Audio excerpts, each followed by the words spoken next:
Bueno,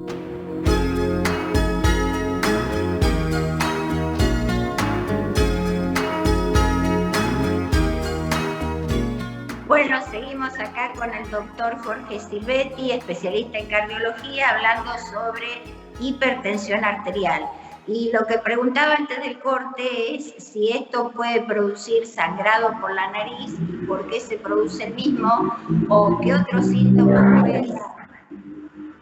Bueno, normalmente la hipertensión, como muchas otras patologías, disfunciones o patologías del organismo, normalmente no dan síntomas. Las personas asocian el sangrado nasal o epistaxis o las cefaleas con la hipertensión.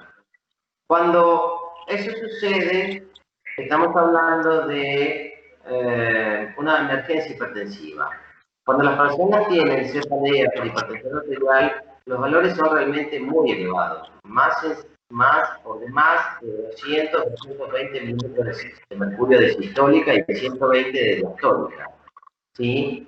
Y en ese caso podría estar produciendo una encefalitis hipertensiva, que es donde se produce edema cerebral propiamente por hipertensión, porque hay una disregulación a nivel del sistema nervioso central, y en ese caso sí podría afectarse la cefalea. Pero las cefaleas habituales que un paciente tiene no tiene relación con la hipertensión. Ni la cefalea, ni la epistaxis, ni los mareos, ¿sí? Porque se han hecho varios estudios en diferentes oportunidades relacionando esta sintomatología con los valores de presión arterial. Y se ha visto que el paciente puede tener cefalea, que puede tener epistaxis y que puede tener mareos con valores de presión arterial normal. Lo que sucede habitualmente es que los pacientes, cuando tienen epistaxis o cefalea, están, por un lado, asustados por la misma epistaxis, por el sangrado, por el otro lado, están fastidiosos por el dolor de cabeza, por la cefalea, y esto lleva a que consulten por la guardia, mayormente, donde el médico va a constatar casi seguro una hipertensión en este momento, pero tenemos que tener en cuenta que el paciente no está en un estado de condiciones basales. Por lo tanto, esos valores, si bien hay que tener en cuenta, hay que tratar el síntoma, tanto la cefalea como controlar la epistaxis, sea con el método que corresponda, taponamiento o demás, y tranquilizar al paciente explicándole la situación y esperar, ¿sí? Media hora, 40 minutos, una hora, cuando el paciente deje de tener cefalea y esté más tranquilo por el tema de que su epistaxis está resuelta, volver a controlarlo y citarlo en los próximos días para hacer un diagnóstico correcto de hipertensión en caso que lo sea, porque probablemente en algunas oportunidades puede ser pacientes que son hipertensos, que no lo saben, porque la población aproximadamente el 50% es hipertenso y un 50% de esos pacientes no saben que son hipertensos y tampoco están tratados, obviamente. Y una pregunta, una vez que uno detecta que una presión está alta, ¿qué estudios se deben hacer? Bueno, cuando nosotros hacemos diagnóstico de hipertensión, se puede hacer el diagnóstico con la medición en el consultorio, ¿sí? Que son 2 o más tomas con valores de presión arterial mayores de 140-90, determinando la edad del paciente y haciendo rigurosos en la anamnesis con los antecedentes familiares, los antecedentes personales, una medición antropométrica con el peso, la talla, la medición de la cintura, del perímetro de cintura, ahondar sobre hábitos tóxicos como el tabaco, consumo de otras sustancias, alcohol, el tema de la alimentación, el uso de la sal, el uso del alcohol. En base a eso se hacen estudios para descartar daño de órgano blanco. Lo que habría que hacer es un electrocardiograma para ver si se ve hipertrofia poco sensible, pero muy específico. Una radiografía de tórax para evaluar la silueta cardíaca y el mediastino para evaluar si está ensanchado, si hay una elongación aórtica, un botón aórtico calcificado, prominente. Otro método que se utiliza es el ecocardiograma Doppler color, que nos aporta mucho acerca de la hipertrofia o no del ventrículo. Antes que sigas, le voy a preguntar qué es la hipertrofia, porque la gente por ahí no sabe bueno, qué es la hipertrofia. La hipertrofia nosotros le llamamos al aumento del espesor de la pared del ventrículo, principalmente del ventrículo izquierdo, en este caso por la hipertensión, y es un indicio de que ya la hipertensión ya produjo daño en un órgano blanco, como es el corazón. Obviamente que hay que hacer un análisis, un laboratorio, un análisis de la función renal y de la función tiroidea, un ionograma para descartar una sospecha de hipertensión arterial secundaria y una valoración de la cantidad de la relación urea-creatinina en orina, que es muy sencillo, que nos da un parámetro de si hay o no daño de órgano blanco a nivel renal. El fondo de ojo también es muy importante, pero ya se descarta en pacientes jóvenes, sino que se utiliza en pacientes mayores y en pacientes que tienen un grado de hipertensión grado 2 o mayor. Y otro estudio que se puede hacer en pacientes mayores con varios factores de riesgo es una resonancia para evaluar si hay lesiones cerebrales ya que nos van a marcar que ese paciente puede comenzar o terminar con un cuadro de demencia que muchas veces se asocia con un cuadro de Alzheimer y la realidad es que son demencias de origen vascular. Por lo tanto, hay que tratar de ser agresivos en el tratamiento para disminuir las posibilidades de que esto suceda, ¿no? Bueno, creo que un poco lo que tenemos que inculcar es que la gente tiene que controlarse la presión arterial antes de que aparezcan todas estas complicaciones, ¿no? Que cuando vaya a su médico, por favor, pida que le tome la presión arterial y tener una presión arterial de base y en base a eso saber cuáles son las consecuencias o por qué lo está sufriendo. Bueno, la realidad es que tenemos dos estudios que se han realizado, el RENATA 1 y el RENATA 2, que son estudios de registro de hipertensión arterial en la Argentina, y que lamentablemente los valores que han dado no son buenos.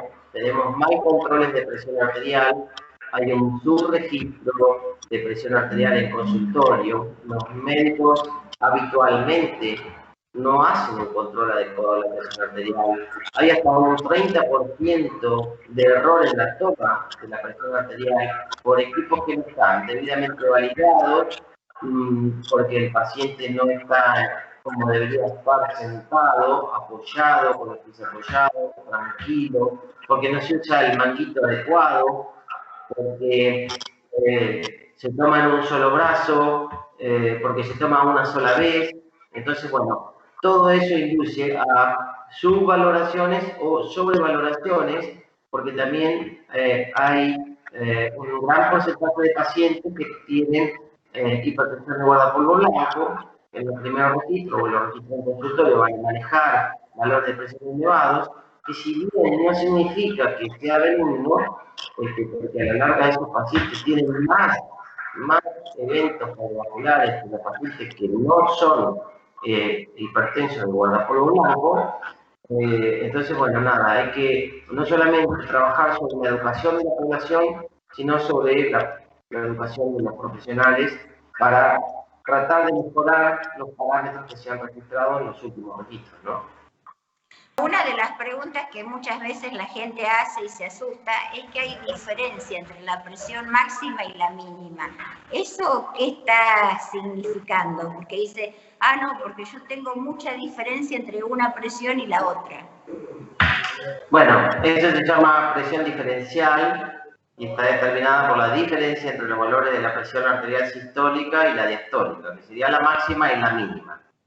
En los pacientes ancianos, la presión diferencial es más marcada que en los pacientes jóvenes y está relacionada con la rigidez de la pared arterial. Tiene una presión arterial sistólica más elevada porque la rigidez de la arteria determina esa diferencia. En cambio, en los jóvenes, las presiones diferenciales normalmente son de menor cuantía. Cuando tenemos un paciente que tiene una presión diferencial muy marcada, hay que buscar una patología a nivel cardiovascular que pueda estar determinándola como una insuficiencia aórtica severa, ¿sí?